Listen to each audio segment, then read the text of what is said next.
If you feel run down and fatigued chronically, there's a good possibility that you're experiencing some level of adrenal fatigue, which may precipitate or include hypothyroidism. Chances are that your mainstream doctor won't isolate adrenal fatigue as your main issue. Mainstream medicine only recognizes the extreme level of exhausted adrenals, which is known as Addison's disease. However, there's many shades of grey, or non-Addison's hypoadrenia, before the extremely rare blackness of Addison's disease appears. Addison's disease, also called adrenal insufficiency, is an uncommon disorder that occurs when your body doesn't produce enough of certain hormones. In Addison's disease, your adrenal glands, which are located just above your kidneys, produce too little cortisol and often too little aldosterone.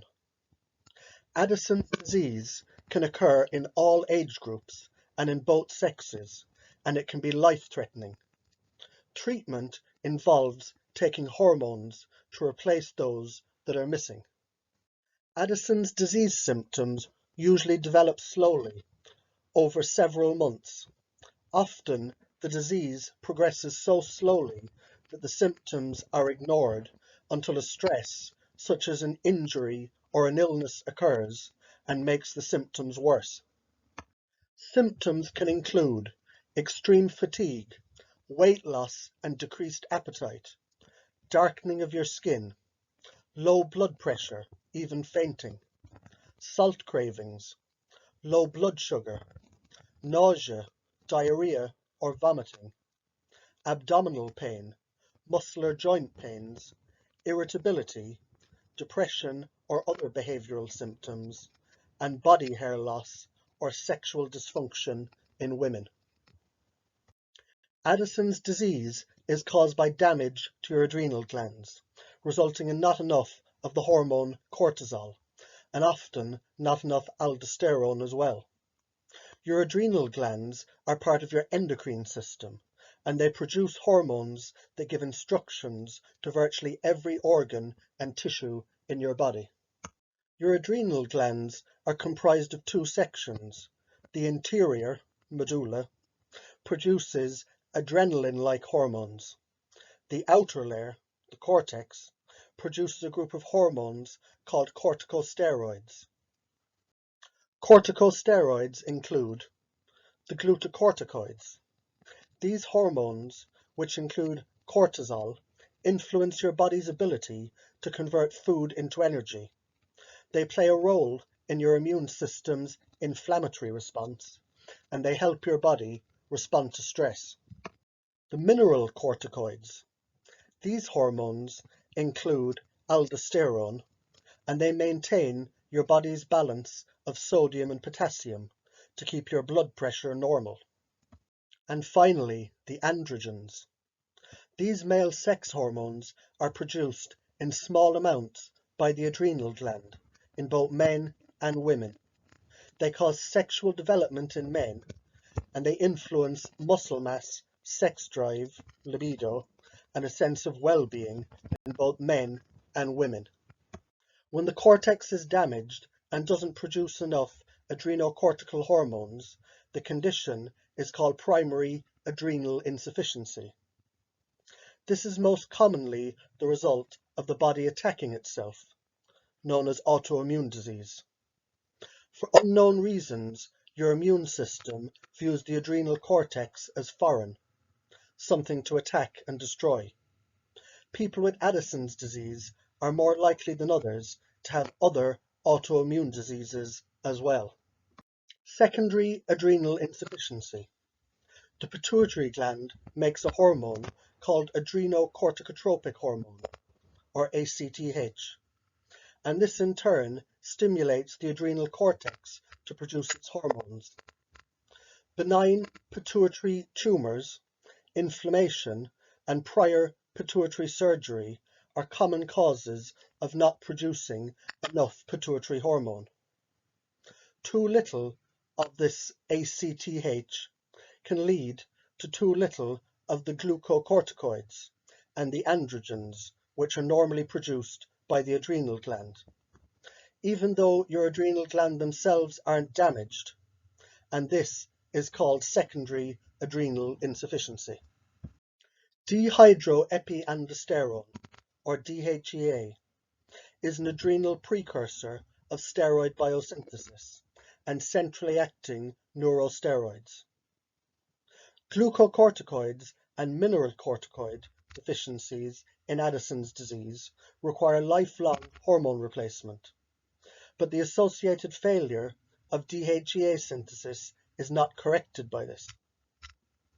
In a randomized, double-blind study where 39 patients with Addison's disease received either 50 milligrams of DHEA for 3 months or placebo, resulted in levels going from subnormal to within the adult physiological range. Total testosterone increased from subnormal to low normal, with a fall in sex hormone binding globulin in females, but with no change in either of these parameters in males. In both sexes, psychological assessment showed a significant enhancement of self-esteem, with a tendency for improved overall well-being. Mood and fatigue also improved significantly, with benefits being evident in the evenings. No effect on cognitive or sexual function, body composition, lipids, or bone mineral density was observed.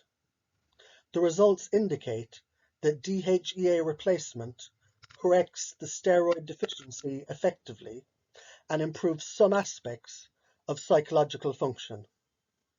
Beneficial effects in males, independent of circulating testosterone levels, suggest that it may act directly on the central nervous system rather than by augmenting peripheral androgen biosynthesis.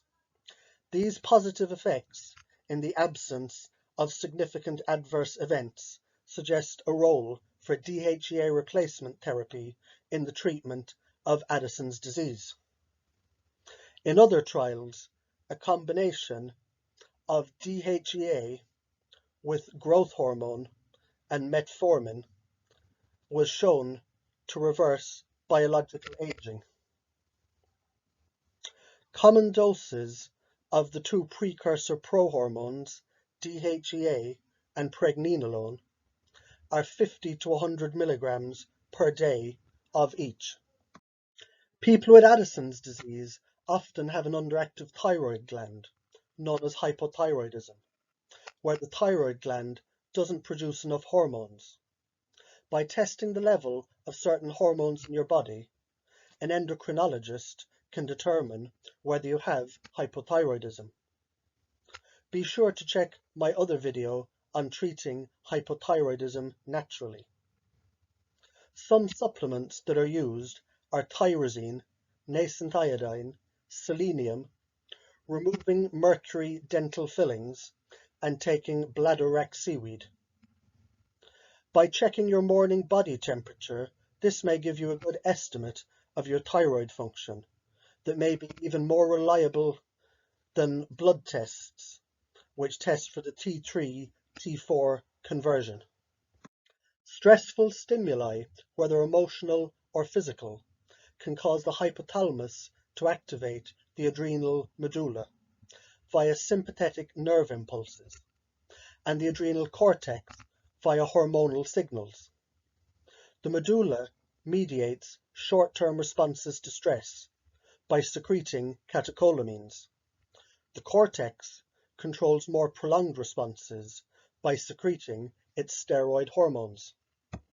In a short-term stress response, the hypothalamus sends nerve impulses to the spinal cord. Preganglionic sympathetic fibers innervate the adrenal medulla and release catecholamines, which have the following effect. They increase heart rate, increase blood pressure, increase hepatic conversion of glycogen to glucose and the release of glucose into the blood, increase the dilation of the bronchioles in the lungs, and there's a change in blood flow patterns, leading to increased alertness, decreased digestive system activity, and reduced urine output. In a long-term stress response, the hypothalamus releases corticotropin-releasing hormone, CRH, to the corticotrope cell of the anterior pituitary. In response, the anterior pituitary releases adrenocorticotropic hormone, which heads directly through the blood to the adrenal cortex, stimulating the release of mineralocorticoids and glucocorticoids.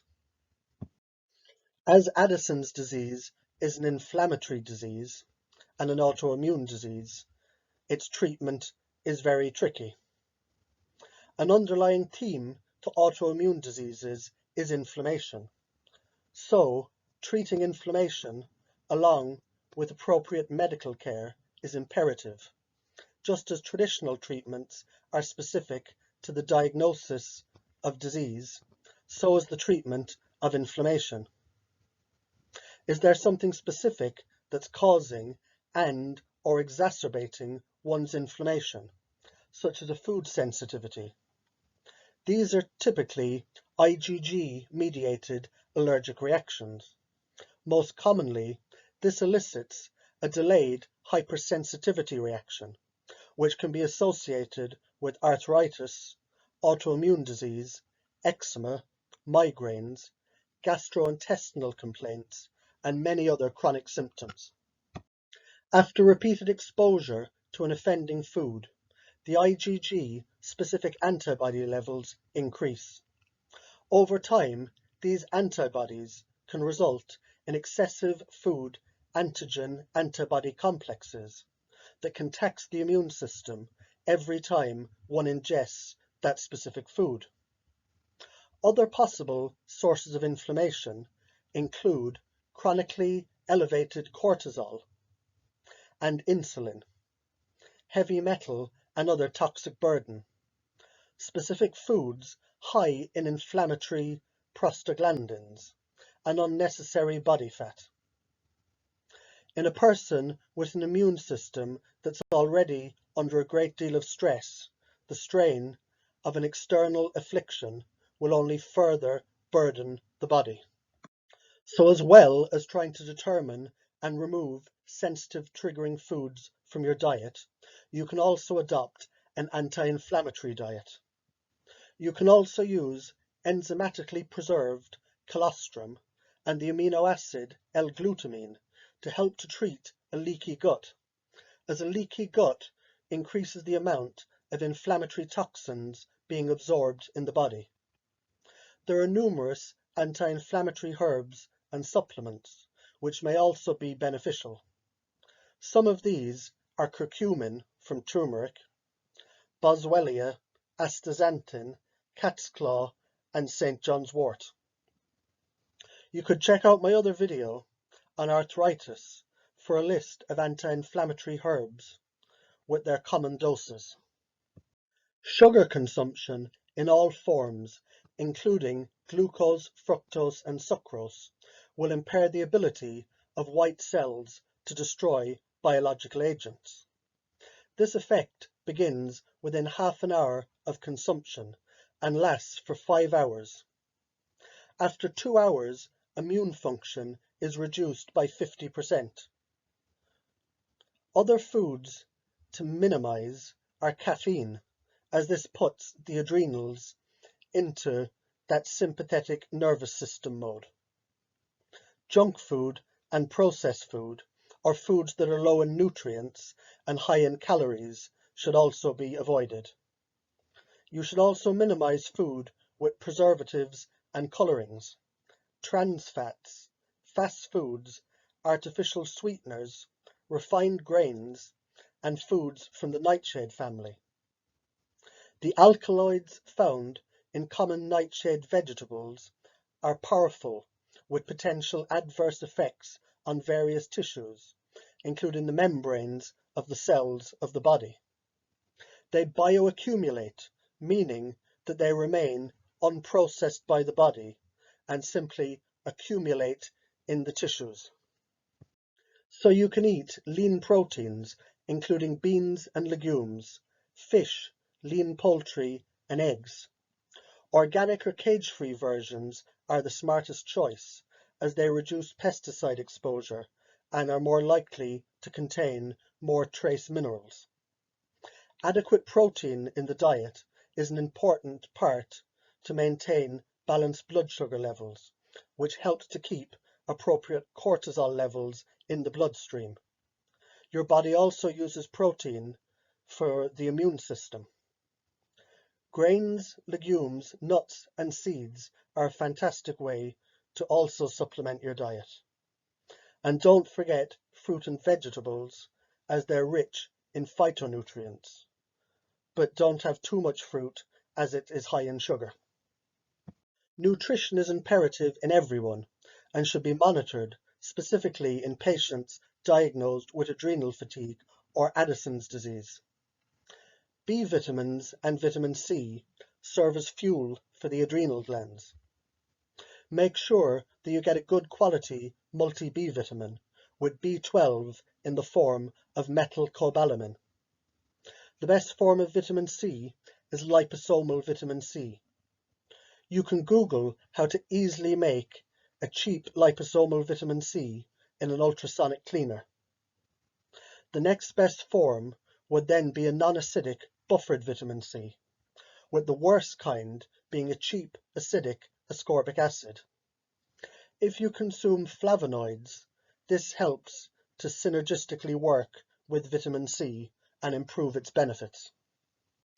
Addison's anemia is a blood disorder caused by lack of B12. Patients who have this disorder don't produce the substance in the stomach that allows the body to absorb B12. This substance is called intrinsic factor.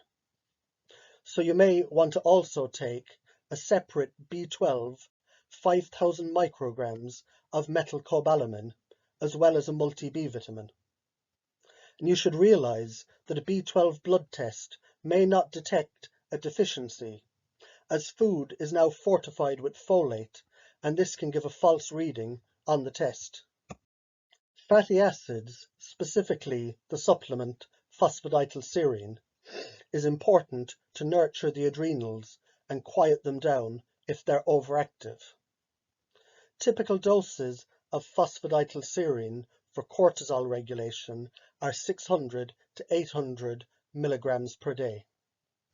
Like phosphatidylserine, the herb tulsi, that's also known as holy basil, can be taken as a tea, and this helps to regulate the cortisol response. Adaptogens are herbs that are considered to have a normalizing effect on all systems in the body. You could consider adaptogenic herbs like ashwagandha, rhodiola rosea, licorice root, eleutherococcus ginseng, panax ginseng, and schisandra. You can check out my videos on chronic fatigue and on fibromyalgia for more possible solutions here. Coenzyme Q10 comes in the form of ubiquinone or ubiquinol. It's essential for cellular energy production. It has antioxidant properties and it protects cell membranes from damage. It's also commonly taken as an anti-aging supplement and to increase endurance in athletes. When CoQ10 is utilized as an antioxidant within the body, its availability for energy production may decrease. This is the rationale behind the dietary replenishment of CoQ10 in many diseases. Preliminary data suggests that adrenal hormone secretion is related to CoQ10 levels. Analysis of CoQ10 levels in people with irregular pituitary adrenal axis function showed that CoQ10 levels are considerably lower in people with isolated decreases in adrenal function compared to people with adrenal hyperplasia or multiple pituitary deficiencies. The ubiquinol form of CoQ10 has been shown to absorb better in the bloodstream than ubiquinone. Doses of ubiquinol, CoQ10, range from 200 to 400 milligrams per day. Its mitochondria boosting effect can be enhanced by taking PQQ at 40 milligrams per day. You can check out my other video on mitochondria boosters for more supplements that can help here. Make sure that your vitamin D blood levels are normal. Stress caused excess cortisol negatively affects vitamin D absorption. So you want to get a 25-hydroxy vitamin D blood test and then supplement accordingly with vitamin D3. MTHFR mutations are related to adrenal burnout and chronic fatigue, as well as how you get your energy back. One common tie between all causes of fatigue is involvement of the adrenal glands, the part of your body that responds to stress of all types, making cortisol and adrenaline, and methylation, which is the way that your body uses B vitamins. However, often adrenal function and methylation are not addressed by practitioners. There's several processes that could result in fatigue, and they're reliant on healthy methylation. Methylation, which starts with methylfolate, is needed to produce SAM, which is S-adenosyl methionine, which is then used to create and eliminate adrenaline. When someone with an MTHFR mutation is not getting enough methylfolate, they could have higher or lower adrenaline, being norepinephrine or epinephrine levels, and this can result in fatigue. The enzyme that makes and breaks down serotonin and dopamine also requires methylation and SAM to work well. So imbalanced serotonin and or dopamine levels can result from not having enough methylfolate. Both of these situations can affect mood and your energy levels. At the same time, histamine levels can increase when you don't have enough SAM, making you more susceptible to allergic responses, which can cause fatigue. But as soon as we support methylation in the right way, all of these systems can improve. You can start by trying a low dose of methylfolate, around 400 to 1000 micrograms, once every 3 days. If you're feeling foggy due to chronic fatigue, you could try many brain-boosting herbs and supplements to improve your cognitive ability. By improving your focus, it can help to reduce stress and speed up your recovery. You can check out my video on brain-boosting herbs, on nootropics like Noopept and the racetams, my video on mitochondria boosters, and my video on choline sources. Regulating sleep can reduce stress and cortisol stress hormone. You can take melatonin before bed to help sleep, or check out my other video on herbs to help you sleep. You should avoid any stimulants that weaken the adrenals, like caffeine or yohimbine. You could optimize your thyroid function in the day with bladderwrack seaweed, kelp, nascent iodine, all for their iodine sources, or the experimental research chemical SR 9009 to help with energy in the day and resynchronizing the circadian rhythms. The mineral magnesium is part of the energy mechanism that keeps cells running smoothly and prevents adrenal fatigue. Magnesium is a catalyst for more than 200 chemical reactions in the human body. The energy centers in your cells, including those in the adrenal glands, need magnesium for optimal operation. Most people are deficient in magnesium, and many dietary choices can worsen this deficiency, such as a high carbohydrate diet or consumption of prescription drugs. The best form of magnesium is magnesium bisglycinate. To determine your dose, slowly increase until stomach discomfort or diarrhea is noticed. Then gradually decrease the dose until you determine your maximum tolerable daily amount. As magnesium contributes to so many functions in the body, benefits can be profound after a few months of supplementation. Another supplement that can work synergistically with magnesium by its ability to activate over 100 enzymes is zinc.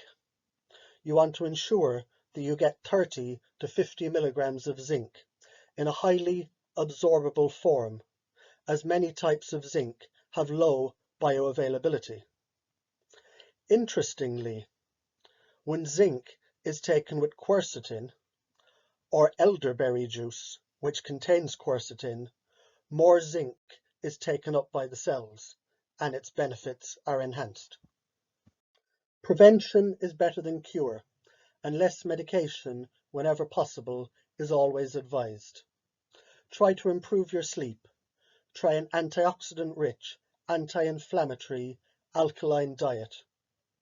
Try to determine and remove allergens from your diet. Ensure you get precursors like cholesterol, DHEA, pregnenolone, and nascent iodine. Ensure you correct nutrient deficiencies and take trace minerals with high-quality multi-B vitamin and a multivitamin. Check out my other videos on thyroid function, on chronic fatigue, on fibromyalgia, on herbs for sleep, and on mitochondrial boosters. Reduce your stress with adaptogens. Improve your stress-fighting ability with brain-boosting herbs, nootropics, and choline, and restore your energy production with mitochondrial boosters.